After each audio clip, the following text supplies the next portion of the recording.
Hi, நான் உங்கள் Kousi from Kousi's delight. எல்லோரும் எப்படி இருக்கீங்க? எல்லோரும் ரொம்ப ரொம்ப நல்லா இருக்கீங்கன்னு நினைக்கிறேன். நான் இன்றைக்கி இந்த வீடியோவில் தைப்பூசம் பற்றி எனக்கு என்னெல்லாம் தெரியுதோ அதை நான் ஷேர் பண்ணுறேன். நீங்கள் நம்ம சேனலை இப்போ தான் ஃபஸ்ட் டைம் பார்க்குறீங்க அப்படின்னா கண்டிப்பாக மறக்காமல் சப்ஸ்கிரைப் பண்ணிக்கோங்க. ஆல்ரெடி சப்ஸ்கிரைப் பண்ணவங்களுக்கு ரொம்ப நன்றி. தைப்பூசம் அன்னைக்கு ஒரு நாள் விரதம் எப்படி இருப்போம் அப்படிங்கிறத பற்றியும் நான் ஷேர் பண்ணியிருக்கேன். தை மாதத்தில் பூச நட்சத்திரமும் பௌர்ணமியும் சேர்ந்து வருவதால் தான் தைப்பூசம் நாளன்று கொண்டாடுறாங்க.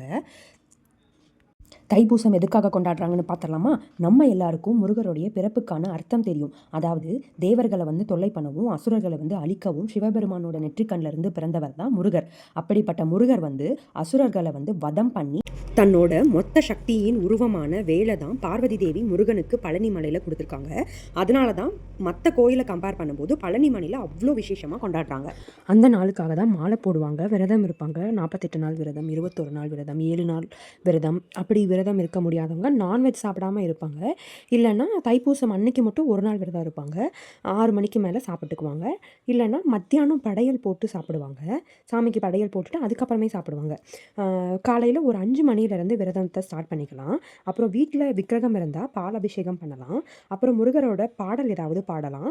கந்த சஷ்டி கவசம், வேல்மாறல், சண்முக கவசம், அந்த மாதிரி என்ன உங்களுக்கு தெரியுதோ அந்த பாட்டை நம்ம பாடலாம். காலையில் பால் கொஞ்சம் சக்கரை போட்டு இல்லை ஏலக்காய் போட்டு பால் நெய்வேத்தியமாக வைக்கலாம். நாங்கள் மதியம் படையல் போட்டு விரதத்தை முடிப்போம். விரதத்துக்கு என்னெல்லாம் பண்ணலாம் அப்படின்னா, நம்மளால் என்ன முடியுதோ அதை செய்யலாம்.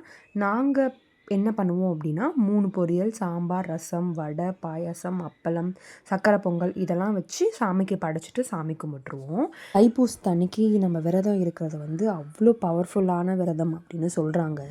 கண்டிப்பாக முருகரோட அருள் நம்மளுக்கு கண்டிப்பாக கிடைக்கும். முருகர் நம்மளை சோதிப்பார், ஆனால் கண்டிப்பாக கைவிட மாட்டார் அப்படிங்கிறது எல்லாருக்குமே தெரியும். தேங்க்ஸ் ஃபார் வாட்சிங்.